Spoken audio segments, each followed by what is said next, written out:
Estimados alumnos, le doy la bienvenida a la teleclase correspondiente a la asignatura Derecho Internacional Público. Mi nombre es María Cecilia Caro, soy docente de la universidad de la materia Derecho Internacional Público y otras conectadas con las relaciones internacionales. Vamos a comenzar la teleclase correspondiente al módulo número 1 con la presentación del esquema conceptual correspondiente al mismo.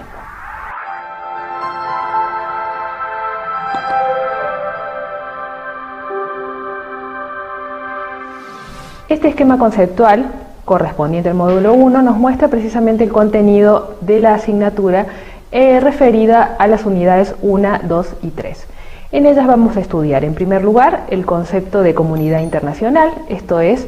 el conjunto de sujetos dotados precisamente de capacidad en el ámbito del derecho internacional y que se encuentra regulado por este ordenamiento. Estudiaremos su evolución y su estructura, para continuar con los elementos fundamentales que hacen al ordenamiento internacional. Se estudiará así su concepto, sus caracteres, las funciones que el mismo desarrolla, los fundamentos de su validez, para poder continuar precisamente con el análisis de los sujetos a los cuales regula este ordenamiento internacional. Empezamos con el Estado, que es el sujeto fundamental, por ser evidentemente el sujeto originario y con capacidad plena,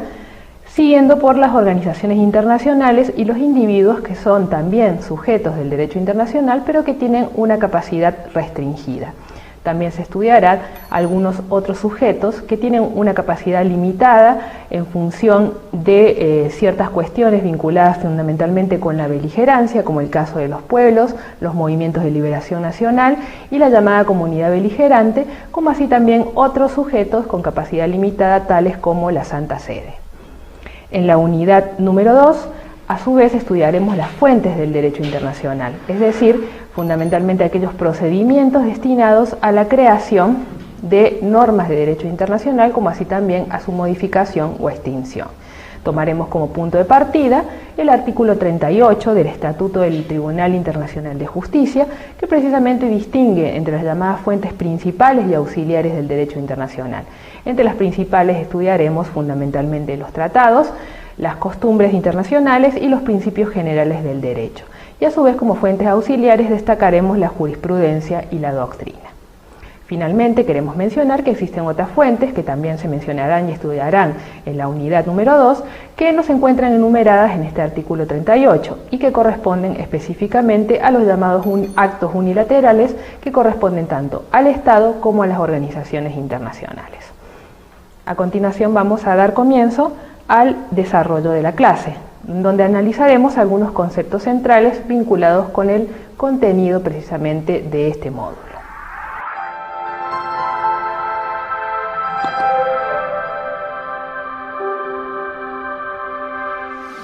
Partiremos para ello del concepto de derecho internacional.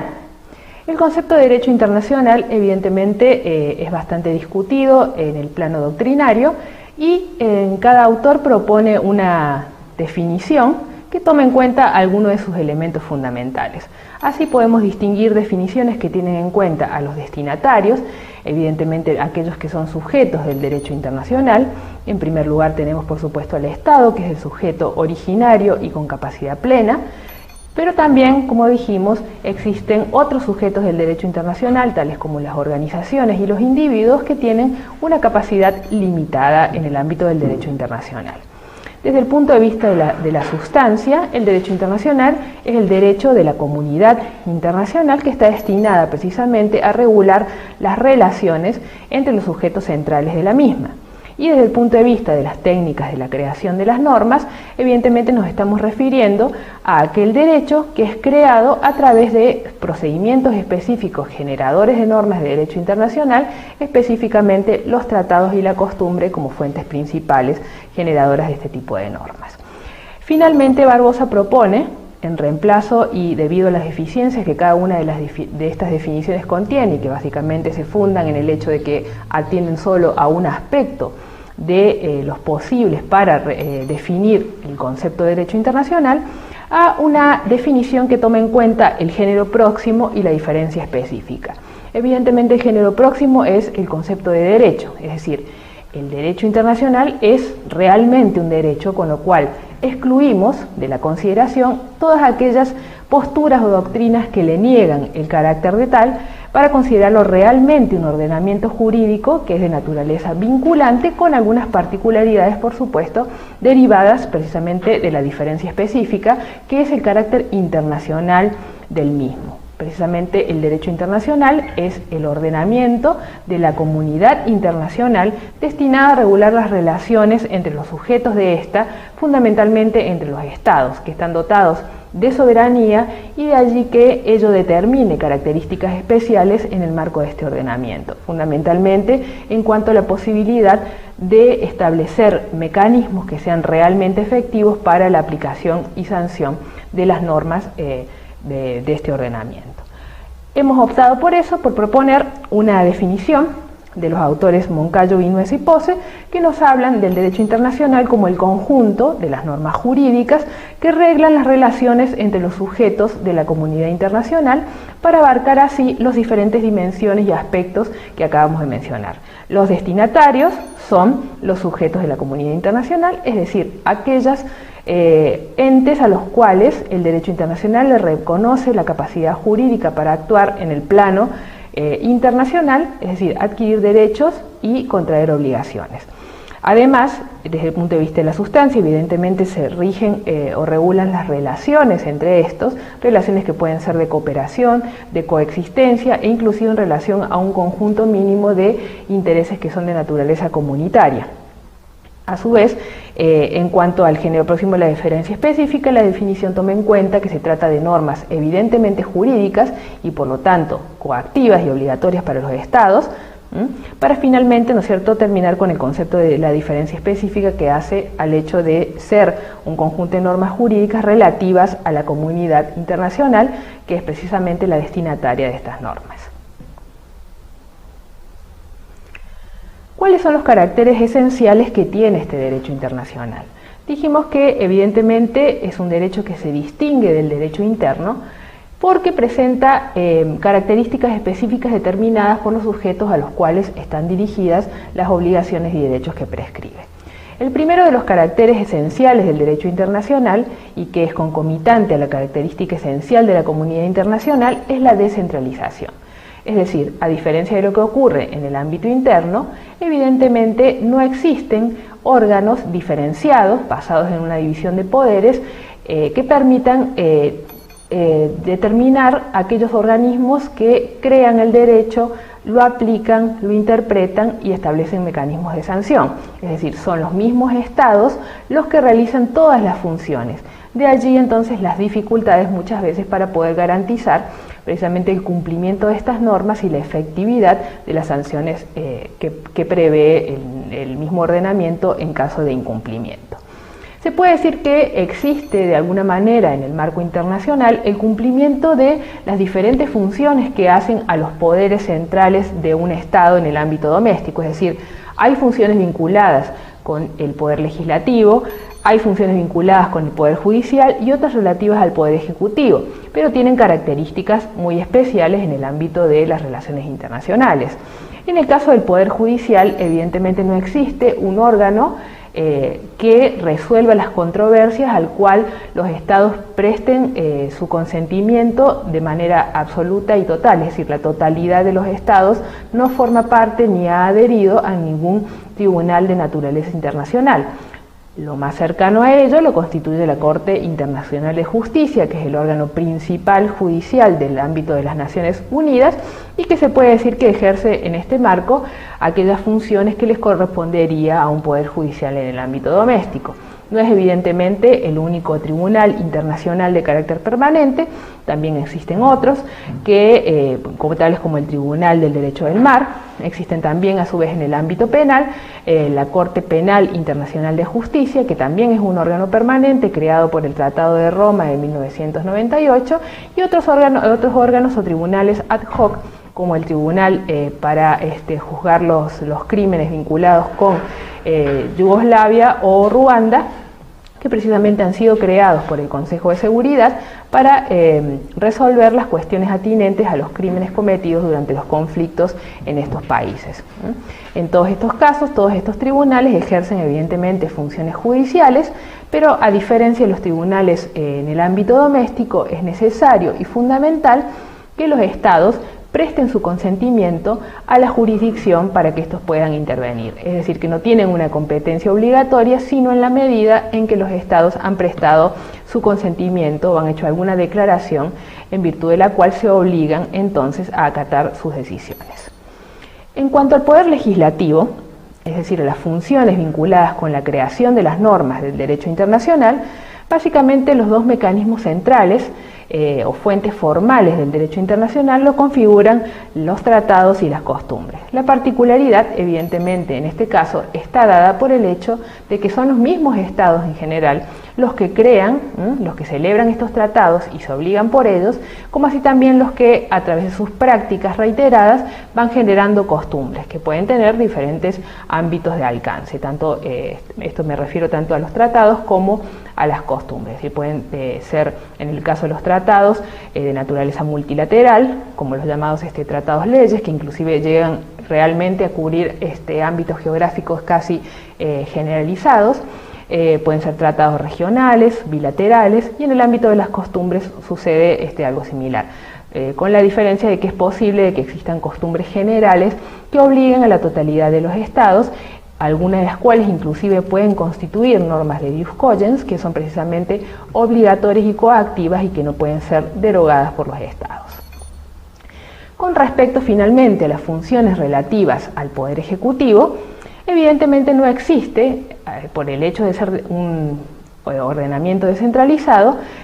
un órgano central que reúna funciones verdaderamente ejecutivas. Sí hay, evidentemente, organismos especializados que desempeñan múltiples funciones asociadas a la prestación de los llamados servicios públicos internacionales. En el ámbito de la familia de las Naciones Unidas hay una multiplicidad de organismos que se vinculan con diferentes actividades, tales como la regulación de la aviación, de los aspectos meteorológicos, la protección de la salud, etcétera, y que evidentemente se pueden encuadrar en cuanto a su actividad con actividades que son propiamente administrativas, similares a las que desempeñaría un Estado en el ámbito doméstico. Específicamente en relación a las funciones ejecutivas, lo más cercano que existe en el ámbito internacional es el llamado Consejo de Seguridad de las Naciones Unidas, que reúne algunas funciones que se pueden llamar de policía, en cuanto que precisamente su función esencial consiste en mantener la paz y la seguridad internacional, para lo cual es dotado de ciertas funciones, entre las cuales existe la posibilidad inclusive de autorizar el uso de la fuerza.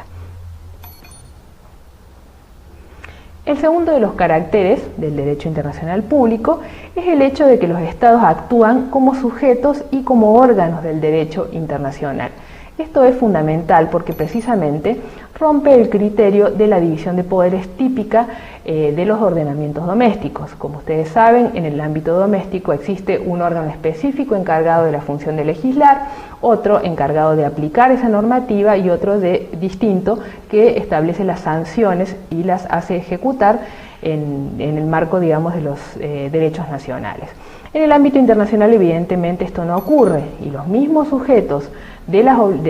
obligaciones que establecen las normas es al mismo tiempo el sujeto que las crea, es decir, el Estado genera las normas a través de los tratados y las costumbres, se somete a ella de manera voluntaria y a su vez es el que en el caso de incumplimiento de las mismas debe prever los mecanismos para generar o hacer valer la responsabilidad internacional derivada de esos incumplimientos. De allí, evidentemente, como decíamos, las dificultades que presenta este ordenamiento para garantizar la efectividad de las sanciones. Finalmente,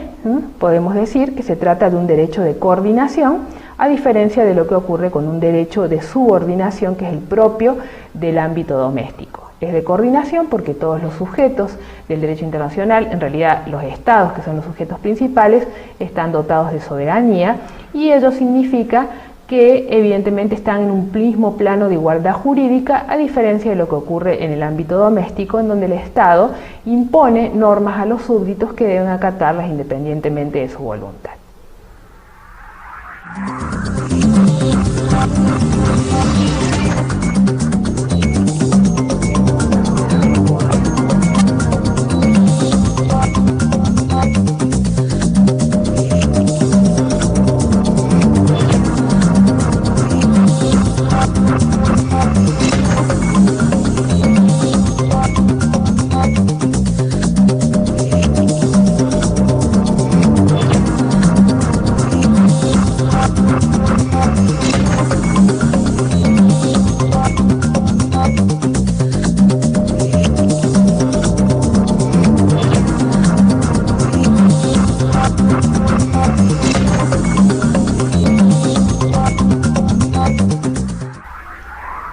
Continuando con el desarrollo de la clase,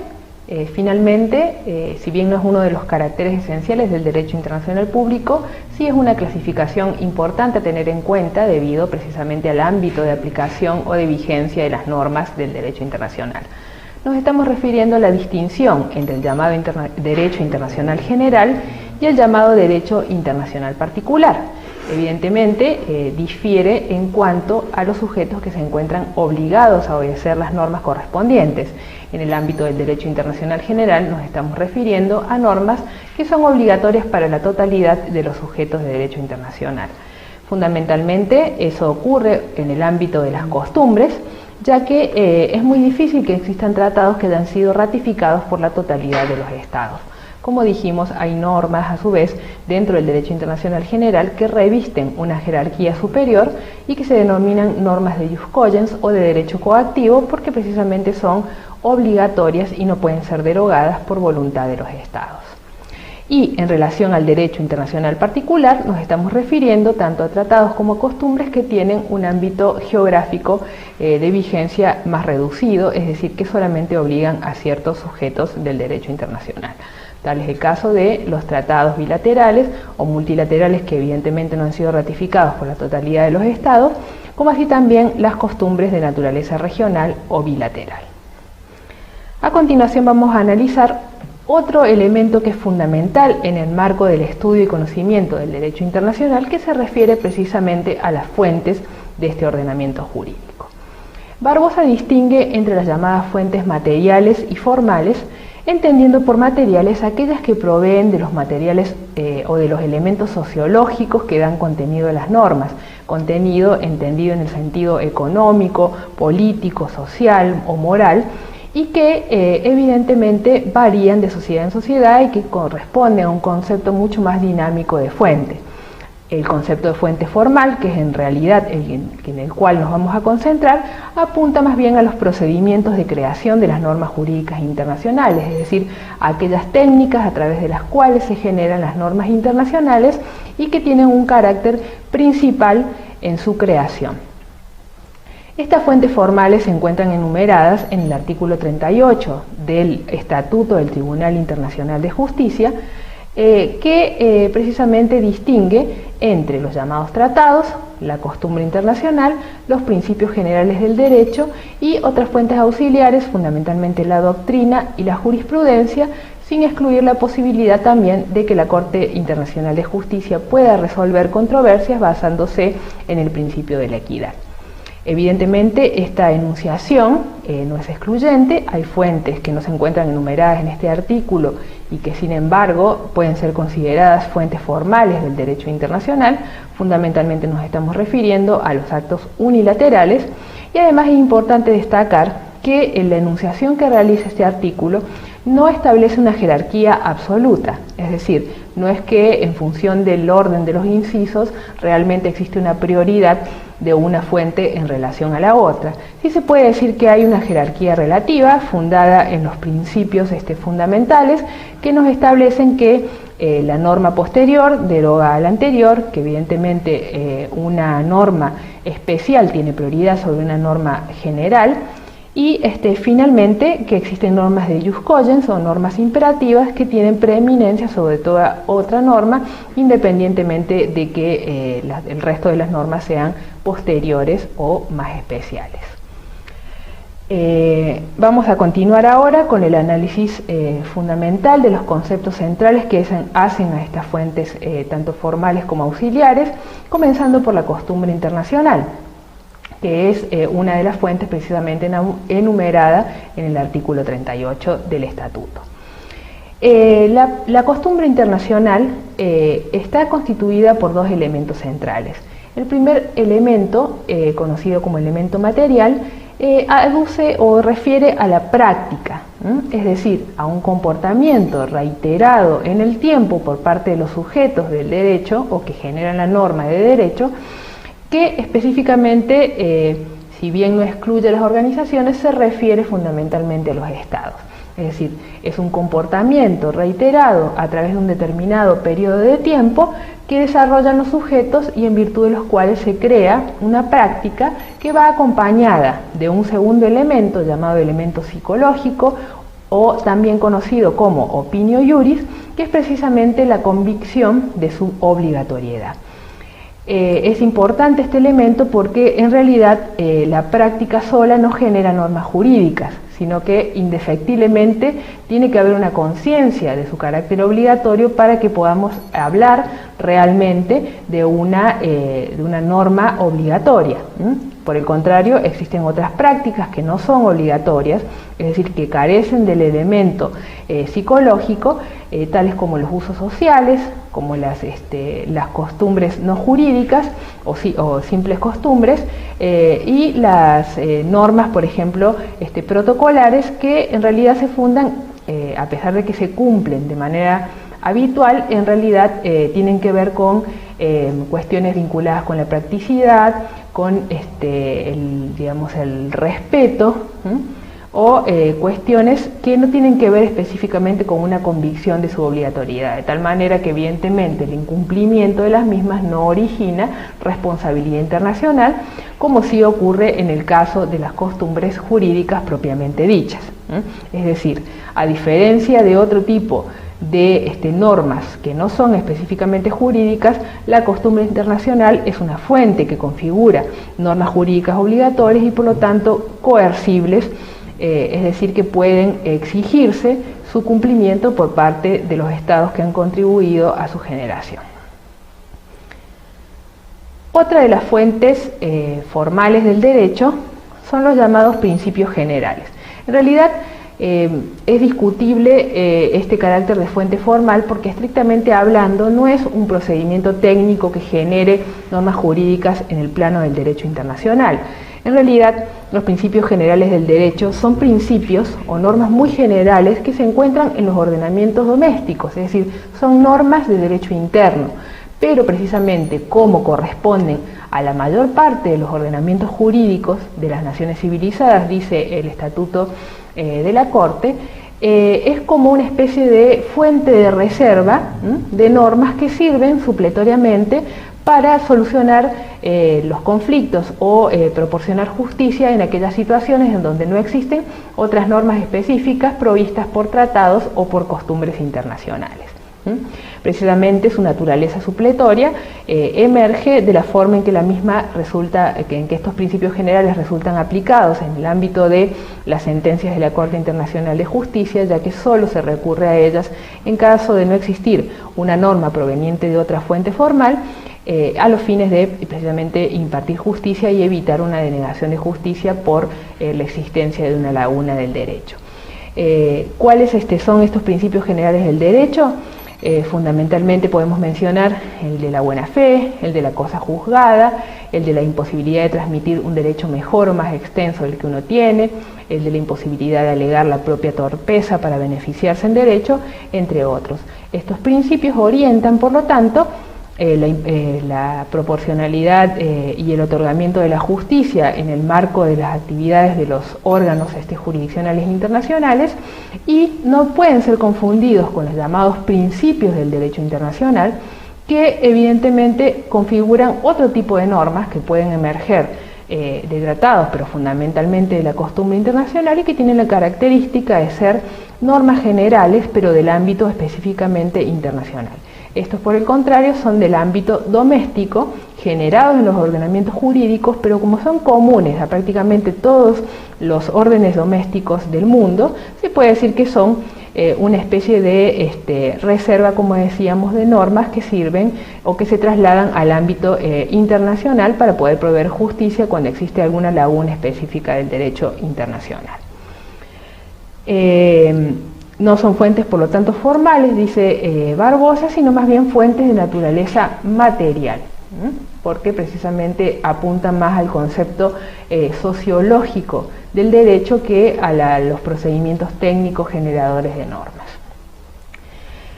La última de las fuentes formales, y una de las más importantes evidentemente en el ámbito del derecho internacional, son los llamados tratados internacionales. En general, en todas las definiciones de tratados internacionales se encuentran presentes los mismos elementos. Se trata de un acuerdo de voluntades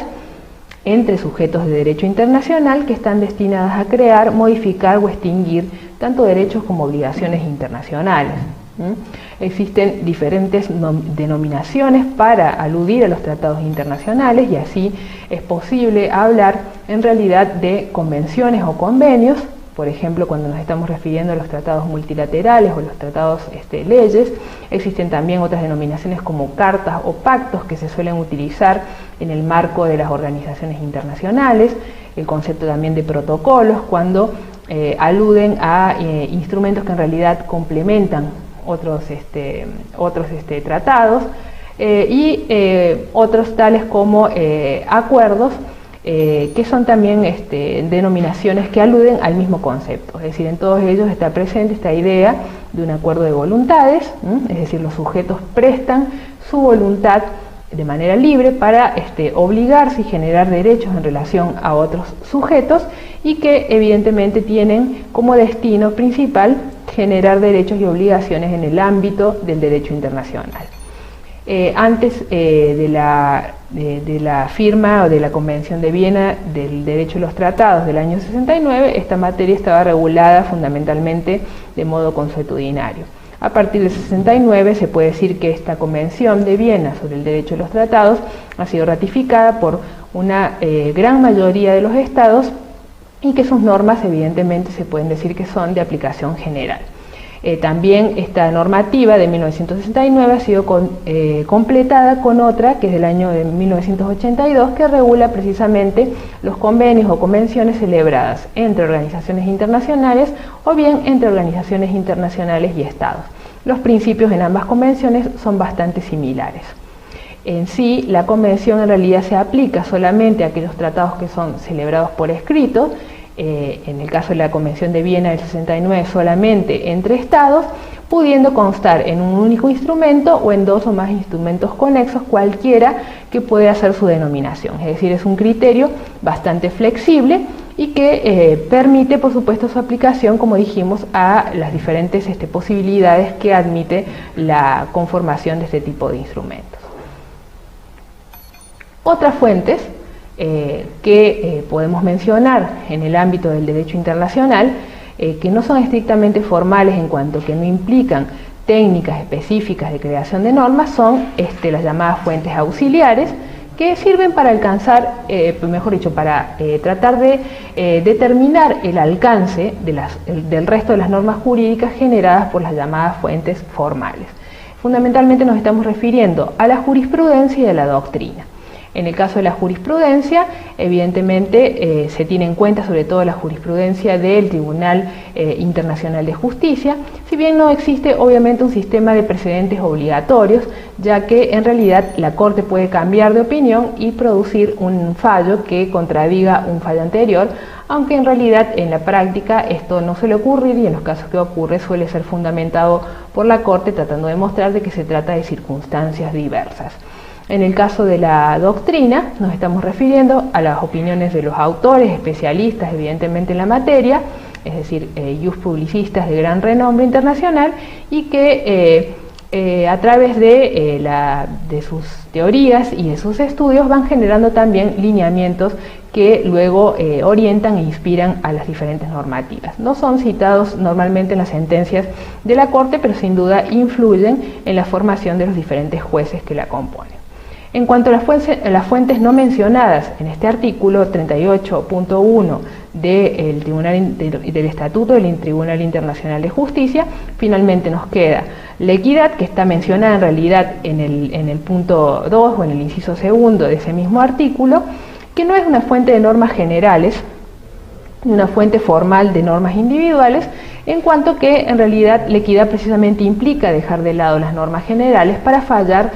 conforme a la equidad o al concepto de equidad de los jueces. Tampoco genera normas individuales, porque en tal caso será la jurisprudencia la que determine precisamente la obligatoriedad de lo estipulado por las sentencias. Y finalmente, los actos unilaterales, que nos enfocamos únicamente en los autónomos, que son los que realmente producen efectos jurídicos, específicamente relativos al Estado.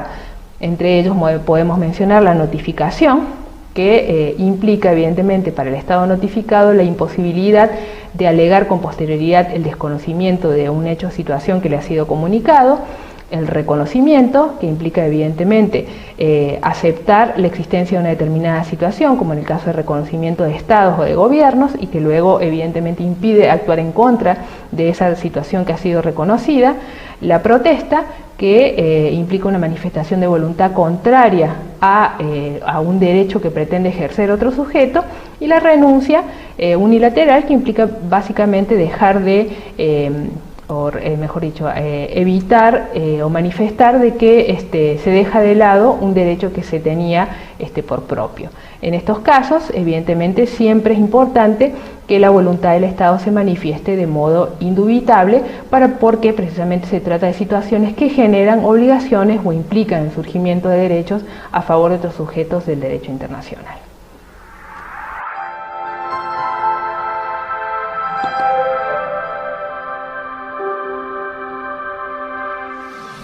Muy bien, alumnos, hemos terminado entonces de desarrollar los conceptos centrales correspondientes al módulo número 1 de la teleclase correspondiente a este módulo. Muchísimas gracias, nos vemos en la teleclase siguiente.